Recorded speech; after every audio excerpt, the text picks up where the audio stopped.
She laughed and said, "You're too poor to be my husband. Your family's trash. After 3 years together." So I walked away. Now I'm successful, and she's begging for another chance. I'm Jack, 27, born and raised in a working-class neighborhood in Ohio. I come from a family where birthdays meant homemade cake, not reservations at five-star restaurants. My parents did their best. Dad's a mechanic, mom's a nurse, and they taught me how to love with loyalty and stand by your people. That's the kind of man I tried to be in every part of life, including in love. Hannah and I met in college. She was majoring in marketing, I was in computer science. She was confident and sharp, the kind of person who walked into a room and made people take notice. I wasn't flashy, but I was consistent.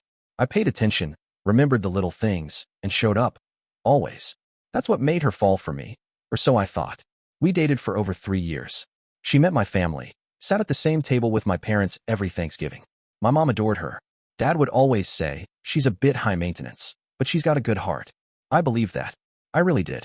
After landing a decent job as a software developer last year, I started planning a proposal.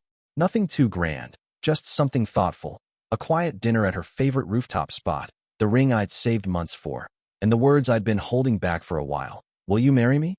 I wish I could tell you it went the way I dreamed. The moment I got down on one knee, her face changed. Not like surprise or joy, more like discomfort. She didn't even look at the ring. She just said, "Can we talk?" We stepped outside. I was nervous, but I thought maybe she was overwhelmed. I never expected what came next. She sighed, crossed her arms, and said, "Jack, you're a good guy, okay? But you're not the man I see myself marrying." I blinked. "I don't understand. We've been together for 3 years." She laughed, not in a kind way, but like I'd said something naive. "That was just time pass. You really thought I was going to marry into your family? Your mom's sweet, but let's be real. Your whole background? Trash. You still live like you're in a sitcom from the 90s. I need someone who can handle my lifestyle. You're not that guy." I didn't shout. I didn't cry. I just stood there, quietly processing what she'd said. Was I just a placeholder? I asked. "You're too poor to be my husband, Jack. You don't fit the future I want. You were comfortable, not forever." There was a long pause. Then I said, calmly, "Thanks for being honest." And I walked away. She didn't follow. She didn't call that night. And I didn't expect her to. That was the moment something inside me changed. I wasn't broken, but I was done. Done playing the humble, predictable guy people walk over. And I wasn't about to sit around and lick my wounds while she shopped for someone more suitable. What she didn't know was, I had more in me than she ever saw. And I was going to prove it, not to win her back. To leave her wishing she never let me go. What do you think of Hannah's reaction? After that night, I went quiet. I didn't text her, didn't check her socials, didn't even mention her to friends.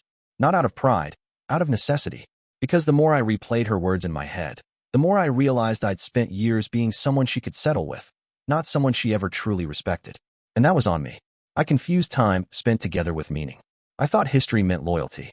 But Hannah wasn't building anything with me. She was buying time until something shinier came along. So I did what I've always done best. I focused. I took on freelance projects outside of my full-time job. Worked nights, weekends, slept less, coded more. Within 6 months, I had built 2 solid mobile apps, one of which took off locally. I got offers, real ones. And eventually, I made the jump, left my job, formed an LLC, and signed my first $80K contract. No overnight success, no look at me now montage.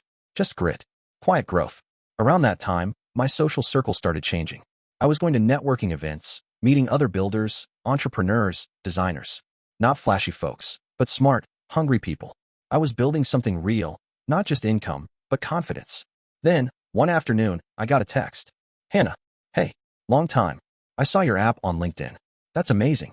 We should catch up," smiley face. I stared at it for a full minute. For a moment, I felt nothing. Not anger, just clarity. It had taken her public success to notice me again. I didn't reply. A few days later, she messaged again. "I'm really proud of you, Jack. I mean it. I didn't expect you to come this far so fast. You've really changed."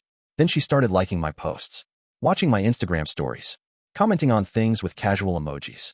I guess she thought we could just slip back into the comfortable rhythm we used to have, like none of what she said ever happened. But here's the thing. I had changed. Not just my job, not just my wardrobe or the places I went me. I didn't crave validation anymore. I didn't need to prove my worth to someone who once looked down on everything I came from. Still, part of me wanted closure. Not revenge, exactly, but a full circle moment. So I replied, "Hey Hannah, appreciate the message. I'm in a really good place right now. Hope you are too." She responded almost instantly. I am. Honestly, I've been thinking about us a lot lately. I miss how real things were with you. Real. That word hit different coming from her. We agreed to meet up, not because I wanted her back, but because I wanted to look her in the eye and see if she even remembered who she used to be. We met at a cafe near my new place. She walked in like old times, hair done up, designer bag slung over her arm. She smiled like nothing had ever happened, like we were old friends. But something in her eyes told me. She knew she messed up. Wow, she said, looking me over. You've really come up. I just smiled. Yeah, life's been good. She leaned in. I was stupid, Jack. I thought money meant everything. But I've dated guys with all the right looks and cash, and none of them made me feel the way you did. I stirred my coffee. You told me I was just time pass, remember? She looked embarrassed. I was immature. I didn't mean it. But she did. And now, I had everything I wanted, except her. And that was the blessing. Do you think Jack should give her a second chance? Or is it too late? That day at the cafe, Hannah kept talking like nothing had changed between us. She told me about how things hadn't been working out with her recent boyfriend. Said he had money, sure, but no warmth. No real connection. She missed the simplicity of what we had. How she never had to fake who she was around me. I sipped my coffee and listened. Because 3 years ago, I probably would have jumped at the chance to fix things. I would have believed every word and tried to make her feel safe again. But now, I realized I wasn't the same guy she left behind. I had more to lose now, not just money, but peace, confidence, growth. And inviting her back into my life felt like trying to wear clothes that don't fit anymore. Sure, they bring back memories, but they don't belong on you anymore. You know, she said after a pause, I've been thinking, we were actually really good together. We had something solid. I looked at her. Did we? Or was I just the easy option until you found someone flashier? She opened her mouth, but I kept going. You didn't just reject me, Hannah. You rejected my family. You called them trash. You laughed when I said I loved you. That wasn't just immaturity. That was honesty, the kind that slips out when people stop pretending. She went quiet. I didn't bring you here to rekindle anything, I added. I came because I wanted to look you in the eye and see if you even remembered what you said. I do, she said quietly. And I regret it every day. Good, I nodded. Regret is healthy. But some things don't get second chances. There was no anger in my voice. Just certainty. I stood up, dropped cash for the coffee, and looked at her one last time. I hope you find someone who fits the life you want, I said. But I'm not for sale. Not anymore. I walked out. No dramatic exit. No dramatic music playing in my head. Just fresh air and a quiet kind of peace I hadn't felt in years. Later that week, she messaged again. Just one line. If you ever change your mind, I'll be here. I didn't reply. Not because I hated her, but because I was finally done living in the past. These days, I don't check her social media. I don't wonder where she is or who she's dating. I've got too much going on, a growing business, a new circle of friends, and someone new in my life who's building with me, not over me. Turns out, the best revenge isn't proving someone wrong with words. It's showing them, without even trying, that their absence was your turning point. I appreciate you watching till the end. Hit that subscribe button and stay tuned for more content.